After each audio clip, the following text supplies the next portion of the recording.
gögn og sýni úr verksmiðju Becromal við Akureyri sem Kastljós hefur aflað sýna að fyrirtækið losar margfalt meira magn af vítisótamenguðu vatni í sjó við Krossanes en heimilt samkvæmt starfsleyfi. Þetta magn af vítisótamenguðu vatni getur haft alvarleg áhrif á lífríki í Eyjafirði. Umhverfisstofnun hefur tvisvar farið í eftirlitsferðir í verksmiðjuna og í bæði skiptin gert athugasemdir við mengunarmælingar sem enn eru í ólestri. Eftir að Kastljós kynnti Umhverfisstofnun gögn mengunina í morgun voru starfsmenn eftirlitsins sendir rakleiðis norður til að kanna málið. Framkvæmdastjóri verksmiðjunar staðfesti við Kastljós nú rétt fyrir útsendingu að þessi mikla umframlosun hafi viðgengist frá því verksmiðjan var tekin í notkun fyrir tæpum 2 árum.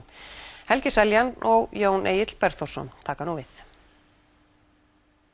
Kastljós fekk ábendingu fyrir nokkrum vikum að ekki væri allt með felldu varðandi losun fráveituvatns úr aflþynnuverksmiðju Becromal á Akureyri. Eftir samtöl við starfsmenn í verksmiðjunni sem ekki vildu koma fram undir nafni en staðfestu þessar sögusagnir ákvað Kastljós að afla frekari gagna. Kastljós hefur nú undir höndum ljósmyndir sem teknar eru af mælum verksmiðjunar á nokkurra daga tímabili, auk sýna úr fráveitu hennar. Bæði myndirnar og niðurstöður sýnarannsókna benda ótvírætt til að losun mengaðs vatns sé umfram þau mörk sem sett eru fram í starfsleyfi og reglugerðum mengun sjávar. Mikil losun slíkra efna hefur alvarlegar afleiðingar á sjávardýr og gróður. Samkvæmt reglugerðum leyfilegt sýrustig vatns sem veittir í sjó á bilinu 6 til 9. Starfsleyfi Becromal gengur lengra en reglugerðir og setur efri mörkin við 9,5. Af myndum sem Kastljós hefur undir höndum og eru teknar af mælitækjum fer sýrustigið reglulega yfir þau mörk. pH-gildi þá eru að mæla, þetta segir til sýrustigið og þetta skali frá 0 upp í 14 og hreint vatn cirka 7 og ef þú ferð yfir 7 þá það ferð að vera basískt, það verið að sleppa út einhverjum sóda eða eitthvað svoleiðis og þegar þetta svona svipað á ryktiskalinn þannig að hann lógarþmískur þannig fyrir hvern tölustaf frá 7 upp í 8 þá eykst magnið cirka 10 sinnum og það komin upp í 12 þá lausnin orðin mjög basísk og mjög slæm fyrir þann sem verður fyrir henni eða ef hún sleppur út í umhverfið. Aflþynnuverksmiðja Becromal tók til starfa í ágúst 2009. Skrifað var undir samninga milli Landsvirkjunar og Becromal 2 árum áður. Í verksmiðjunni starfa nú 100 manns en framleiðsla fyrirtækisins felst í gerð svokallara aflþynna sem notaðar eru til að geyma mikið magn orku í svokölluðum rafmagnstéttum. Framkvæmdin fer fram með rafhúðun þar sem mengandi efni eins og sýrur og vítisóti koma við sögu. Gríðarlegt magn af vatni þarf til kælingar og því veitt í sjóinn að kælingu lokinni. Móðurfélag Becromal á Ítalíu á 60% í verksmiðjunni en íslenskt fjárfestingafélag sem Eyþór Arnalds veitir forstöðu á 40%. Bæði þessi félög leggja mikið upp úr umhverfismálum á heimasíðum sínum og vísa til alþjóðlegra samþykkta sjálfbæra þróun og lágmarks losun mengandi efna í því sambandi. Verksmiðjunni var enda vel tekið þegar hún kom til Akureyrar enda sköpuðust í kringum hana rúmlega 100 störf. Umhverfisstofnun gaf út starfsleyfi vegna verksmiðjunnar árið 2009. Þar kemur fram að ekki sé reiknað með að starfsemin eigi að vera mengandi enda gerir leyfið ráð fyrir að notuð sé besta fáanlega tækni til að koma í veg fyrir mengun.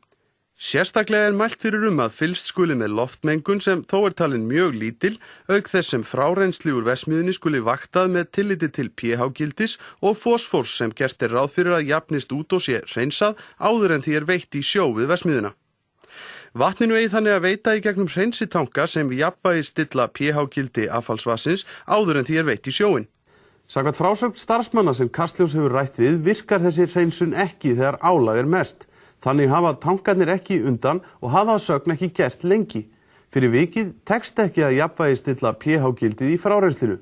Á myndum sem Kastljós hefur undir höndum og teknar eru af tölvubúnaði og mælum sem gefa til kynna sýrustig vatnsins þegar það fer út af tönkunum það langt umfram það sem stefnt var að og starfsleyfið gerir ráð fyrir.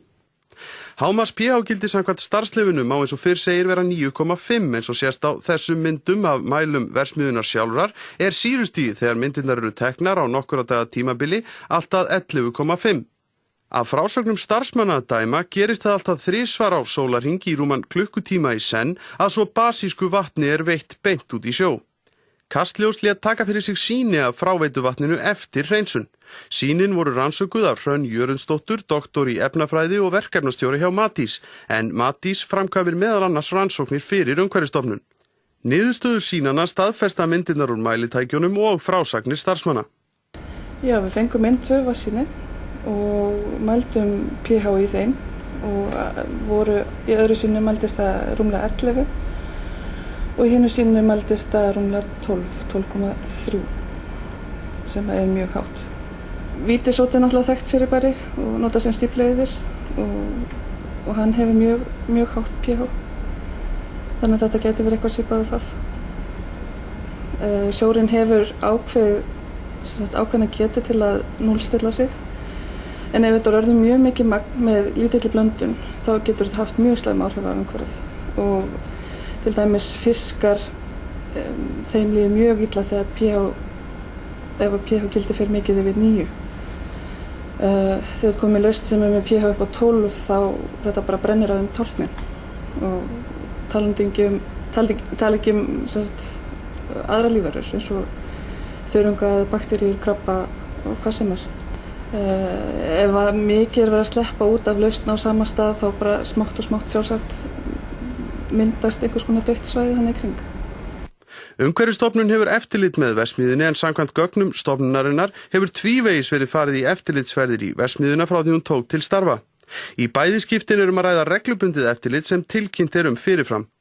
Í bæði skiptin sérstaklega minnt á mælingar á pH-gildum og nauðsyn þeirra. Umhverfisstofnun ákvað þó að veita verksmiðjunni undanþágu frá mengunarmælingum eftir seinni heimsóknina. Skýrslur eftir heimsóknina eru ekki ítarlegar en í þeirri fyrri sem framkvæmd var í nóvember 2009 eru meðal annars gerðar athugasemdir við að fulltrúi rekstraraðila sem tók á móti eftirlitsmönnum hafði ekki kynnt sér starfsleyfi verksmiðjunnar 3 mánuðum eftir að starfsemi hófst. Þá minnt á að mæla þurfi fosfór, leiðni og pH-gildi í frárensli verksmiðjunnar í samræmi við starfsleyfið. Í seinni heimsókninni ári síðar aftur minnt á þetta atriði. Raunar ákveður Umhverfisstofnun í skýrslunni vegna heimsóknar í september síðastliðnum að veita verksmiðjunni undanþágu frá ársfjórðungslegum mengunarmælingum og skýrsluskilum. Ástæðan sem Umhverfisstofnun gefur fyrir þessum undanþágum að verksmiðjan sé ekki komin í fullan gang. Ekki verður séð af lestri skýrslana að eftirlitsaðilar hafi framkvæmt sjálfstæðar mælingar í þessum 2 heimsóknum. Þessar tilslaganir Umhverfisstofnunar eru þó í mótsögn við álit Skipulagsstofnunar frá því mitt ár 2009, þar sem sérstaklega kveðið á að þó framkvæmdir við fyrirhugaðar stækkun verksmiðjunnar þurfi ekki í umhverfismat, þurfi enga síður að fylgjast vel með losun í sjó. Þetta einkum við þar sem verksmiðjan verði ekki tengd við hreinsistöð sem Akureyrarbær hugðist byggja í nágrenni verksmiðjunnar. Undir þetta taka raunar eigendur verksmiðjunnar í bréfi sem vitnað til í sömu skýrslu. Ef niðurstöðu mælingar gæfu til kynna að styrkur eða magn mengandi efna væri nálægt hættumörkum, mundi framkvæmdaraðili grípa til viðeigandi ráðstafana. Eins og áður sagði lét Kastljós Umhverfisstofnun í dag í gögn sem sýndu fram á að verið væri að hleypa vítisótamenguðu vatni í sjó við verksmiðju Becromal. Eftirlitsmenn frá Reykjavík flugu norður í framhaldinu og luku skoðun seinnipartinn í dag. Forstjóri Umhverfisstofnunar staðfestir að þrátt fyrir ítrekuð tilmæli stofnunarinnar til rekstraraðila verksmiðjunnar hafi símælingar á fosfór og leiðni í affallsvatni verksmiðjunnar ekki enn hafist. Helgi ræddi við forstjóra Umhverfisstofnunar. Þegar við fengum þessi gögn í morgun þá byrjuðu okkar sérfræðingar strax að setjast yfir þau og okkur fannst strax gefa tilefni til þess að skoða máli frekar. Og þess vegna höfum við farið í auka eftirlit og höfum við sendt nú þegar mannskap á staðinn til þess að framkvæma það. Ef þetta staðreyndin þá gæti verið að ræða brot á grein 2.8 í starfsleyfinu sem að kveður nákvæmlega það innan hvaða bili pH-gildið eða sýrustigið á að vera í losun. Og líka að ef það hefur farið yfir þá ákveðin grein í starfsleyfinu sem gerir ráð fyrir því að menn eiga að tilkynna óhöpp til Umhverfisstofnunar. Það líka athugasemd í síðustu eftirlitsskýrslu þar sem talað að það sem sagt að þeir verksmiðjan fá einhvers konar undanþágu frá því að skila skýrslu losun mengandi efna. Hvers vegna það? Já, ég myndi kannski ekki tala þetta sem undanþágu frá því að skila þessu inn. Það talið af okkar sérfræðingum að þegar að fyrirtækið á svokölluðum uppbyggingafasa, þegar að setja verksmiðjunni í rekstur hægt og sígandi, að þær mælingar sem koma úr því að þær séu þá ekki nægilega marktækar. Þannig að við erum ekki að gera kröfu það að fá þessar mælingar fyrr en að verksmiðjan komin í fullan rekstur. En ég vil jafnvel minna á það að þessar símælingar hins vegar fylgjast með alltaf. Þannig að við eigum að sjá sveiflurnar sem koma þar. En þeir sleppa þá við að senda ykkur skýrslu þar til að... Nei, þeir eiga að skila okkur umhverfisskýrslu 1. maí 2011 fyrir árið 2010 og það þá fyrst og fremst byggt á þessum símælingum sem hafa verið í gangi. En hefðu þeir ekki þurft að skila ykkur í raun oftar einhvers konar mælingum ef þeir hefðu ekki verið á þessum uppbyggingafasa? Nei, það gert ráð fyrir í raun og veru skýrsluskilum einu sinni á ári. Samkvæmt starfsleyfi. Þannig að þið hafi fengið slíkar skýrslur? Nei, þetta í raun og veru 2010 fyrsta árið þeirra í rekstri, í þessum uppbyggingafasa. Nei, það ekki þannig að þeir hafi, það má ekki skilja það þannig að þeir séu ekki að sæta minna eftirliti á meðan þeir að starta verksmiðjunni upp heldur en ella? Nei, það mitt mat að svo sé ekki. Látið þið vita því að þið ætlaðu að koma í heimsókn? Já, það í dag það þannig að þessa venjulegu föstu eftirlit, þau eru fyrirfram ákveðin og það auðvitað fyrst og fremst til þess að bara eins og þetta dæmi sýnir fram á að þá þurfum við að hitta þann aðila sem með upplýsingarnar, þannig að það þarf að vera undirbúið. Hins vegar getum við þetta farið líka í óundirbúið eftirlit.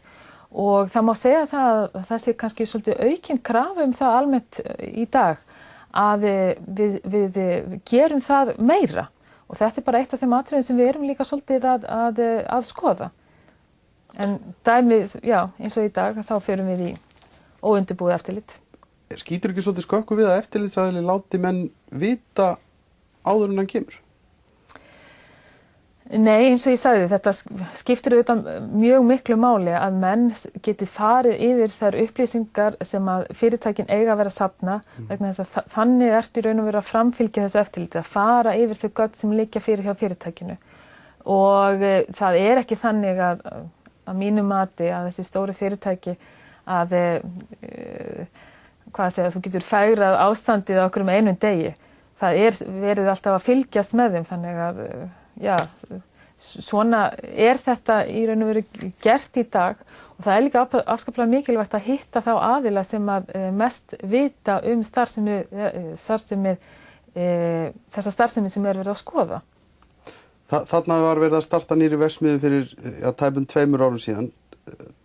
Þið hafið ekki farið í óundirbúið eftirlit þangað? Nei.